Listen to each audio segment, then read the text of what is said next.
Very good day, ladies and gentlemen. Welcome to Diaspora TV Switzerland. My name is Emmanuel Mark Bamidele on our popular program, Changes and Makers, a platform where we invite institutions in Switzerland who are making extraordinary changes globally. In the studio with me is the Executive Director of Edmund Rise International, an NGO who has been active globally from Switzerland, but not just only in Switzerland, Mr. Bryant Bond. Welcome to Diaspora TV on a program of Changes and Makers.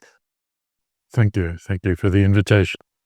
Let's get the viewers to know who you are. Who is Bryant Bond? Okay. I'm an Australian Christian brother. The Christian brothers, not to be confused with the De La Salle brothers who are based in France. Our congregation was founded in Ireland by Blessed Edmund Rice in 1802. I was educated by the Christian brothers in my hometown, and then I decided to join the congregation.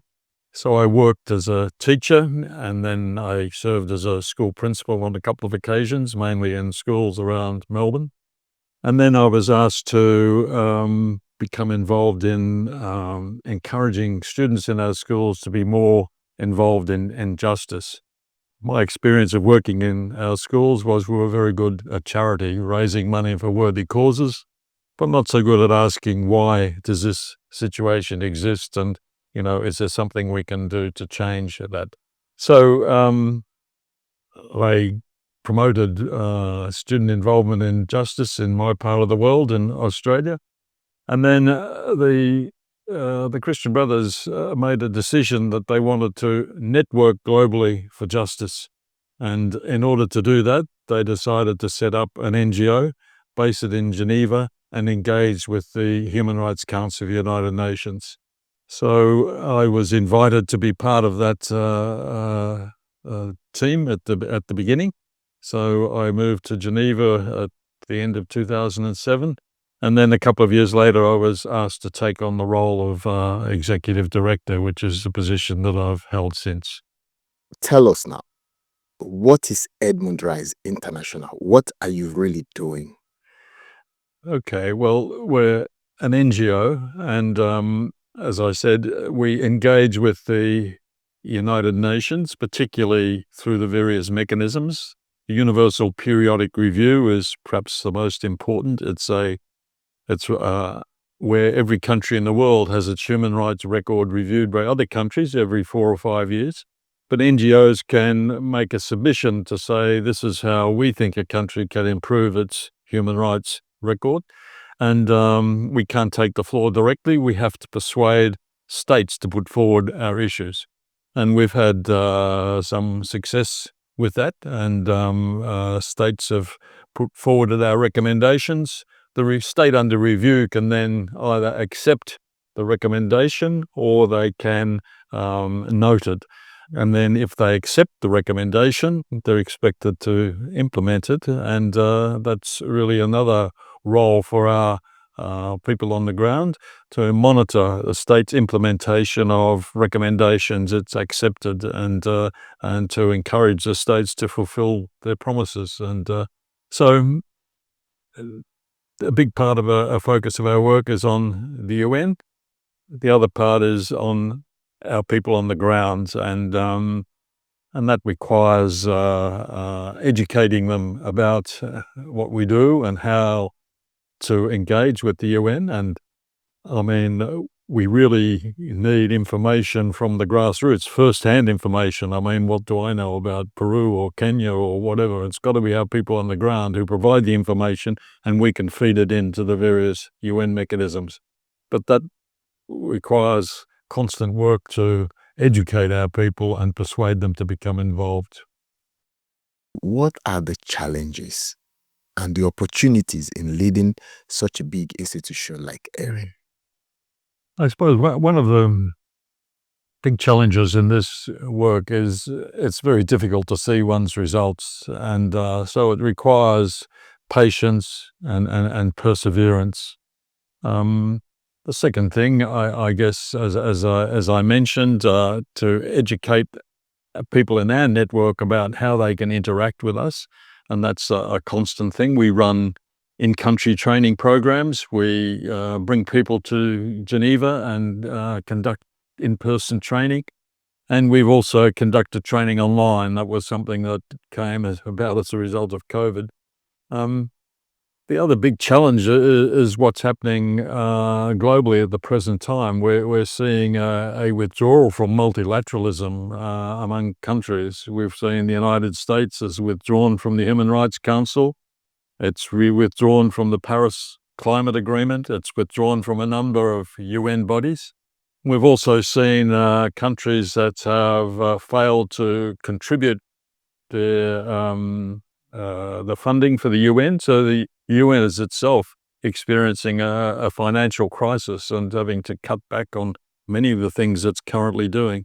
So I think that really is a significant challenge that, it's beyond our NGO. It's a significant challenge that the UN and other NGOs and I think the global community faces, that focus on nationalism and not seeing the bigger picture and the common good. In spite of all these challenges, do you still could be able to make some changes among youth? And if so, do you have any concrete examples of some changes that you've actually made in spite of all these challenges? Sure. Yes, the Universal Periodic Review, as I described, can be a very effective instrument. And if countries accept the recommendations and then implement them, then that brings about a positive change. To give one example from a tiny Caribbean country of St. Lucia, where the Presentation Brothers, who are also ones who support our NGO, in St. Lucia, the secondary school curriculum was highly academic, and that resulted in a very high dropout rate of students from school. It meant many of them got involved in crime, and St. Lucia had a very high incarceration rate of young people. So in response, the Presentation Brothers established a care program which offered training in life skills and vocational training, and it didn't have any government funding. But when we put the case at the UPR and made a recommendation to St. Lucia that they should fund alternative forms of education, they accepted that and they implemented it, and that funding is continuing and that care program is continuing.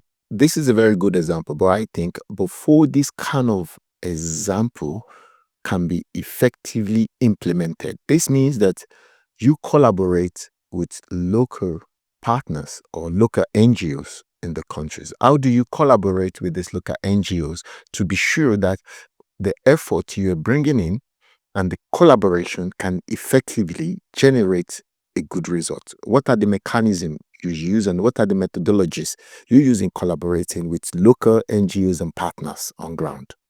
I guess at the local level, it's really more the responsibility of our contacts on the ground to find partners and persuade them to join in contributing to submissions. As I said, we've run training in country, and often we will there'll be people there from outside of our network. Similarly, the training that we run in Geneva, often they're from partners, and certainly with our online training, we have a wide variety of people from many different countries, even countries in which we're not present. But if they're people who are in a country where we have a presence, then they can make contact with our people, and it's possible to put in joint submission. So they could agree with our recommendations, and they could have separate issues that they are concerned about that can also be included in the submission, and that makes it more effective. So, according to your website, from what you have explained to the audience, you gear more towards education and making sure that the youth are well educated.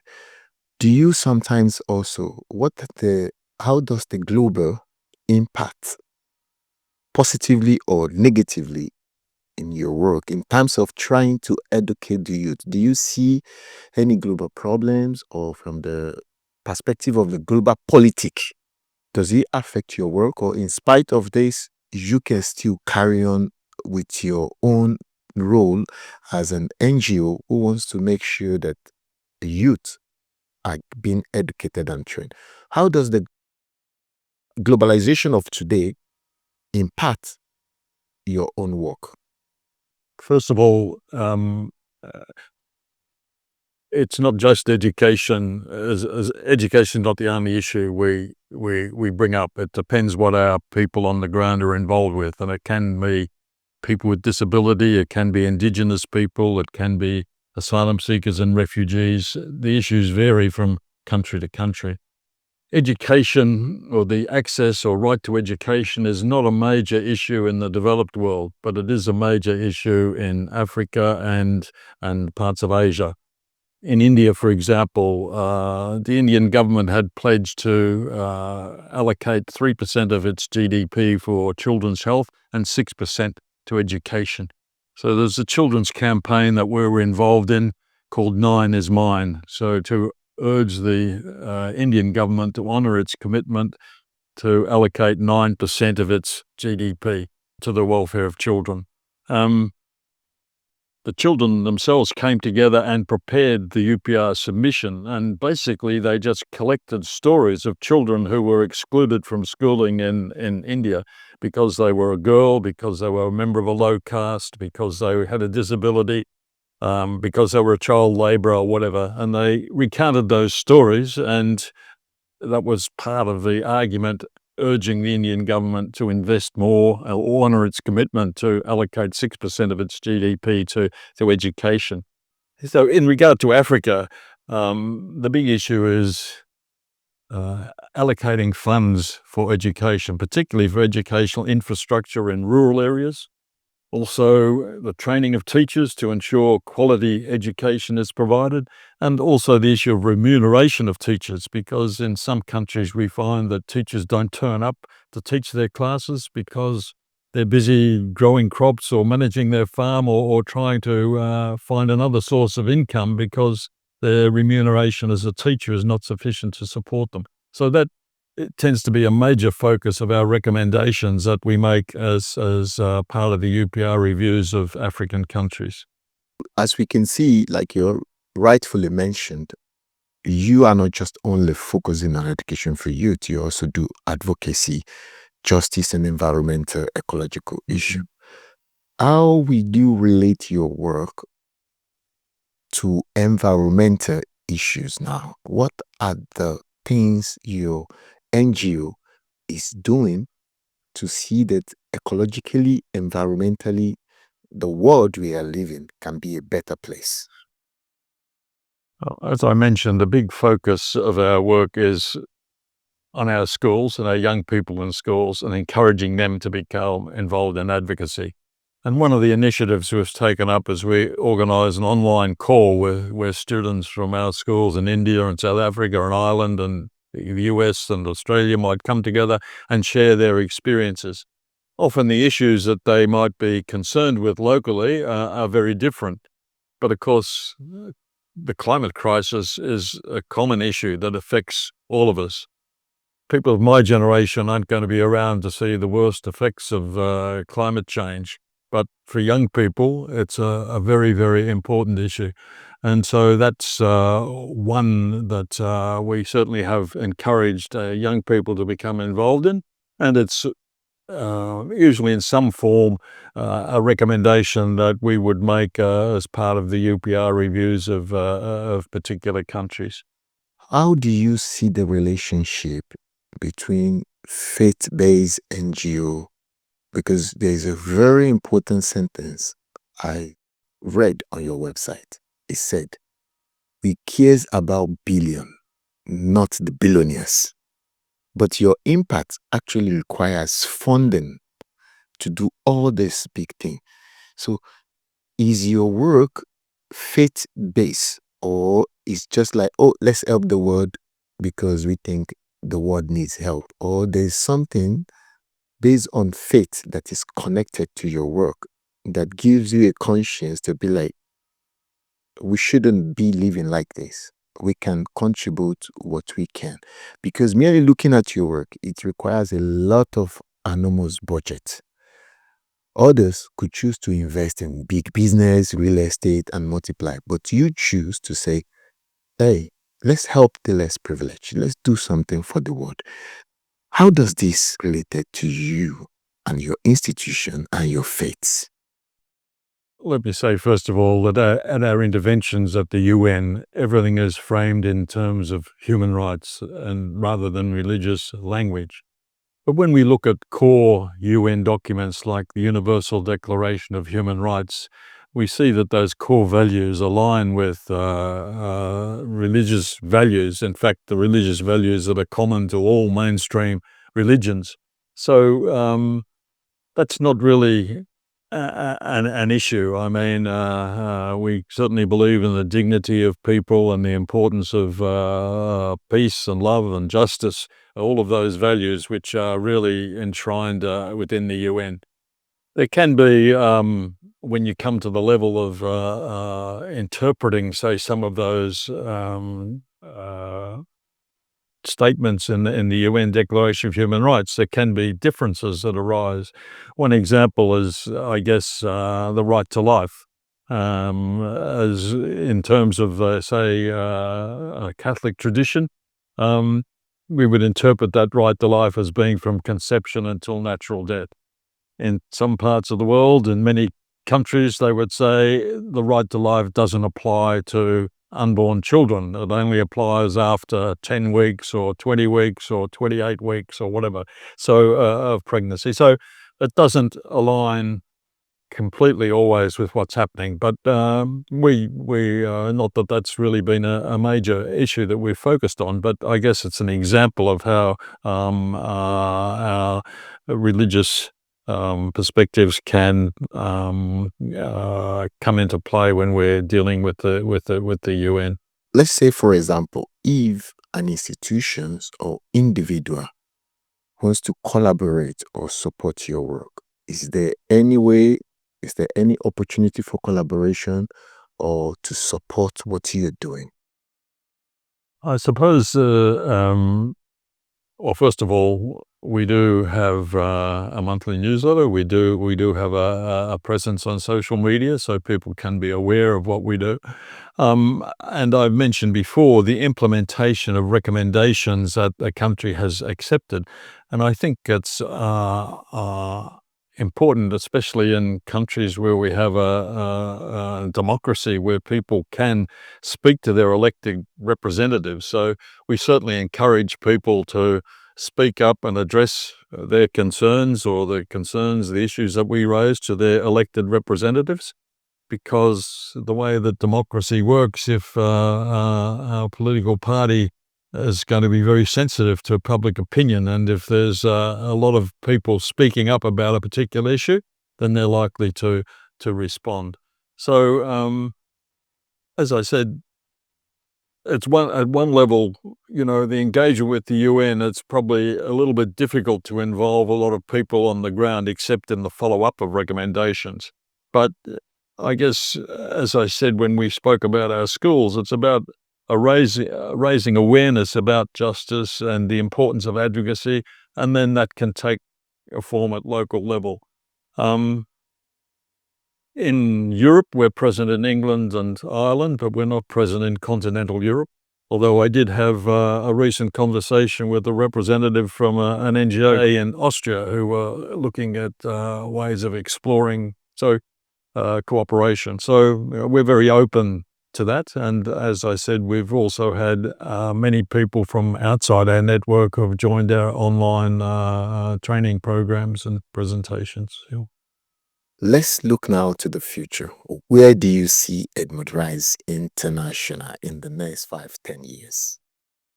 Well, we face a challenge, first of all, in terms of our own financial viability. At present, we've got 3 team members in Geneva and 1 in New York. They're all members of a religious congregation, so they don't draw a salary. But as the numbers of in our congregations decline, it's increasingly difficult to find someone to come and be part of that. So we're facing the prospect of having to employ someone, and that would have severe financial implications. Similarly, on the ground, the people, our contacts on the ground tend to be members of our network, volunteers, teachers in our schools, and as pressures and demands on them increase, then we also look at the possibility of employing people to do that. All of that has financial implications. But when I look at our schools network, we have, a couple of 100,000 students in schools around the world. And when you include their parents and teachers and past students, potentially they could be a powerful voice for positive change. And so we're a long way from getting big numbers involved, but that's still one of our aims and one of the focus of our work, to try and motivate more people to become involved, to speak up for justice and advocacy. You have some NGOs, they really want to do something, but sometimes they have no idea how to do it better or how to improve it. Which advice do you have for other NGOs? I suppose, there are many NGOs that engage with the UN, and there are also other NGOs, and there are partner groups or groups that we belong to that perhaps are not so familiar with how the UN works. So what we would encourage them to do is to learn about how the UN system works, particularly the UPR, which is perhaps the most effective mechanism. And as what we did when we had a limited presence in a particular country, it was coming up for review, people didn't have the confidence to make a submission, but we encouraged them to perhaps find another NGO that had an issue and join with them. And maybe it just meant adding their name to a submission first, and that was like putting your toe in the water, and then having gained some confidence, they could take a more active role in the future. So I guess that's how I would see other NGOs could be encouraged to sort of become involved with the UPR process in partnership with other NGOs, and in that way getting confidence to become more involved in the future. Mr. Bond, Brian, we started this conversation, this TV talk show, about getting to know you. And I would like to close it again about your personal experience in your work. Is there something that has actually moved you, that's close to a very high emotion while doing this job? If there is any, can you share a story, an emotional part of your work that makes you think, is there something I'm doing in this world? I am grateful that I'm in this field. Well, a recent example, as I said, often it's difficult to see results for one's efforts, but one example I like to use is of snowflakes falling on a branch, and snowflakes can fall, nothing happens, and then maybe just one more is enough to add enough weight to the snow for the branch to break. So I think that's something that gives hope. But to answer your question about a recent experience, I guess just seeing the response. For example, in Ireland, students became concerned about homelessness, and we have an involvement in outreach to homeless people there in Ireland. And so they staged a sleep out in November. Students slept out for a night in the street to raise awareness about the issue of homelessness. They shared that idea with schools, and it was taken up in England and the US, and schools did a similar thing. We also had a former homeless man in Belfast who recorded a statement for us, which we were able to submit to the Human Rights Council. And he spoke about homelessness and his experience of homelessness. And he quoted statistics for Northern Ireland, the number of people and families that are experiencing homelessness. And what was really significant was the statement was delivered in response to the report of the UN Special Rapporteur on homelessness, and when he, or on housing rather, and when he responded, he referred specifically to this statement and said how important it was, because he said we often think that homelessness is something that affects poorer countries, but it's really developed countries as well where it's a very significant issue. So when you see a response like that and developments like that, that gives one encouragement. And even when you say lots of things and make recommendations and nothing much appears to happen, but when you get an example like that, that provides encouragement. That's it, viewers, from Mr. Brian Bond, the Executive Director of Edmund International, an NGO based in Switzerland. I'd like to thank you once again for taking part in this program, and I hope that you have shed enough light for people to understand that there are still a lot of NGOs who are doing good and who mean to do good and who are putting their best. And if there is something else, is there any other things you like to share with the viewers? Well, I suppose just to say to everyone, don't to give up hope, because we look at our world and it can be very disappointing, the state of, and very concerning of what's happening in our world at the present time. But my experience is that there are so many people of goodwill who are taking action and acting, and I think I keep that hope that we can actually build a more just and peaceful world. Thank you very much, Mr. Brian Bond, for coming to Diaspora TV. And until another time, my name is Emmanuel Mark Bamidele from Diaspora TV. Thank you, viewers. Goodbye.